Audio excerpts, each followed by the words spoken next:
Basta ganitong dessert, lahat ay paborito nito.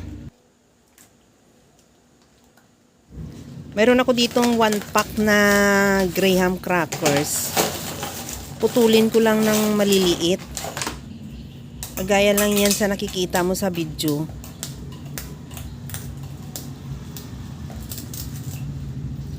Kagaya nito, ganito lang kalalaki. At ituloy ko lang sa pagputol at ito na siya. At sa isang mixing bowl, maglagay na ako ng gelatin powder. Lagyan ko rin ng mainit na tubig para matunaw lang yung gelatin powder. Depende sa iyo kung gaano karaming tubig. Sa akin parang 1/2 cup lang ang nilagay ko. At isunod ko na rin ilagay yung mango condensed milk.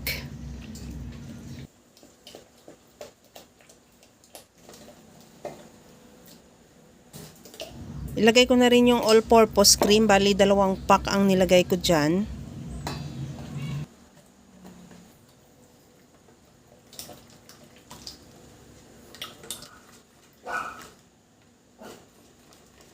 Pag ganito na nahalo na rin natin mabuti, ilagay ko na yung graham crackers natin na pag pinutol-putol kanina.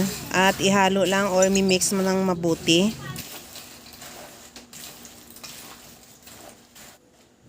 Okay na rin to, sunod ko na ilagay yung mangga. Bali, 2 pirasong mangga na hiniwa ko lang ng maliliit na pa-cubes. At piliin mo rin yung hinog na para matamis na rin yung mangga. Okay na tong ating graham mixture. Ilipat ko na yan sa pinaka-molder or sa container. Kung ano mang mayroon ka dyan, available na lagayan. At lagyan ko na rin ng tinira kong mangga na cubes. Itatoppings natin. Depende sa iyo kung ano ang pwede mo dyang available na itopping. Siyempre mangga flavor natin. Kaya mangga na rin ang nilagay ko. Pagkatapos yung takpan ko yan at i-chilled ko yan ng overnight. Kaya mga kalasa, kung nagustuhan mo yung ating video, please like na lang at pakishare na rin sa inyong mga friends. At kung bago ka pa lang sa aking channel, subscribe na at i-click mo na rin ang bell button para sa mga notification. Ito na yung ating napakasarap na dessert.